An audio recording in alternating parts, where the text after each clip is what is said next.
আলাইকুম। প্রথম রোজার শুভেচ্ছা সবাইকে। আজকে রোজা সারাদিন মানে কিভাবে কাটলো, তবে কিছুটা একটু ভিডিও মানে বন্দি করলাম, তো সেটাই শেয়ার করতেছি। কালকে বুট সেদ্ধ করে রেখেছিলাম, তো বুটটাই বাগার দিচ্ছি প্রথম। আর অল্প একটু ডাবলি নিয়েছি, কারণ আমি আর আমার হাজব্যান্ড দুইজন শুধু ইফতার করবো, তো এত কিছু নিয়ে তো মানে খাওয়া হয় না, একটু একটু করে করেছি। তো এখন আর খেসারি ডাল ভুলে গিয়েছিলাম, তাই এখন ভিজিয়েছি, জানি না কেমন হবে।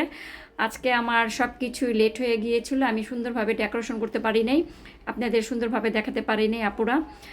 ইচ্ছা ছিল সুন্দরভাবে করে গুছিয়ে দেখাবো, কোনো ফল ফ্রুট কাটতে পারি নাই, সময় ছিল না, জানি না কিভাবে লেট হয়ে গিয়েছিল। ভেবেছিলাম আমার হাজব্যান্ড আসবে, আমাকে একটু সহযোগিতা করবে, ও জ্যামে আটকা পড়েছিল, ও আস্তে আস্তে প্রায় 5 মিনিট আগে এসেছে আজানের, আর আমি একা হাতে আসলে মানে সব কিছু গুছিয়ে মানে করতে পারি নাই। তো যেটুকু ভিডিও করেছি সেটুকুই আপনাদের সাথে শেয়ার করলাম আপুরা। প্রথম রোজা, তারপর আলহামদুলিল্লাহ, আর কিছু বলার নেই। তো কালকে থেকে আবার হয়তো লেট নাও হতে পারে, চেষ্টা করব মানে আজানের আগে সম্পূর্ণ সব কিছু কমপ্লিট করতে।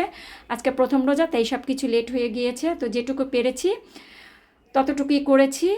আলহামদুলিল্লাহ, সেটুকুই আপনাদের সাথে শেয়ার করলাম আজকে, এই আর কি। তো গুছিয়ে সুন্দরভাবে মানে টেবিলটা সাজিয়ে গুছিয়ে আজকে ইফতারটা করতে পারিনি, এর জন্য মনটা খুব খারাপ।